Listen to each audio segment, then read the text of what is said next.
আজিমপুর দায়রা শরীফের পাশে হাজী সেলিমের একটি বাসা ঘিরে রেখেছে সেনাবাহিনী। সেখানে আছেন সহকর্মী আলিমুজ্জামান সাফওয়ান। সর্বশেষ পরিস্থিতি জানাতে যুক্ত হবেন তিনি। সাফওয়ান, আপনি আমাদের জানাবেন অভিযানের বিষয় কি বলছে সেনাবাহিনী, কিংবা সেখানকার সার্বিক পরিস্থিতি কেমন দেখতে পাচ্ছেন?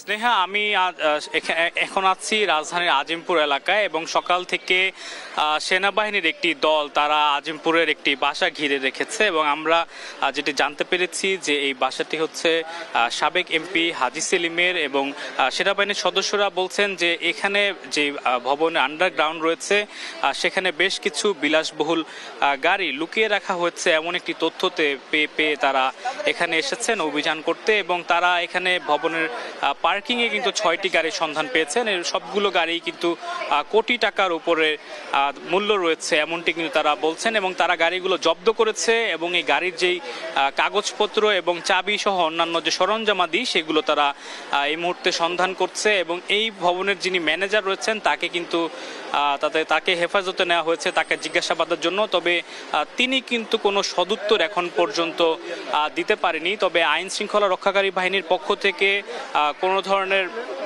কথা আমাদের সাথে এখনো তারা বলেনি। তারা বলছেন যে একজন নির্বাহী ম্যাজিস্ট্রেটের দায়িত্বে তারা আজকে এখানে এসেছেন এবং তিনি অভিযান শেষে গণমাধ্যমের সাথে আনুষ্ঠানিকভাবে কথা বলবেন এবং এখানকার যারা এলাকাবাসী রয়েছে তাদের সাথে কথা বলে আমরা যেটি জানতে পেরেছি যে এই ভবনে হাজী সেলিমের কোনো দলীয় কর্মী বা তার আওয়ামী লীগের কোনো সদস্য কোনো ধরনের নাশকতা পরিকল্পনা করছে কিনা এমনও সন্দেহ তারা করছেন এবং সেনাবাহিনীর কাছে তাদের অনুরোধ জানিয়েছেন যে ভেতরে যাতে ভালো করে এই ভবনটি তল্লাশি করা হয় এবং ভবনের ভেতরে কোনো আওয়ামী লীগের নেতাকর্মী পাওয়া যায় কিনা তাদেরকে খুঁজে বের করার জন্য তল্লাশি করা হয় এমন কিন্তু দাবি করেছে এখানকার যারা স্থানীয় এলাকাবাসী রয়েছে। এছাড়া সেনাবাহিনী বলছেন যে এই ভবনের নিচে যে গাড়িগুলো পাওয়া গেছে সেগুলো তারা জব্দ করবেন এবং সেই গাড়ির চাবিগুলো তারা এখন এই মুহূর্তে তারা খুঁজছেন। চারদিক থেকে আসলে ঘিরে রাখা হয়েছে এই হাজী সেলিমের যে একটি বাসা আজিমপুরে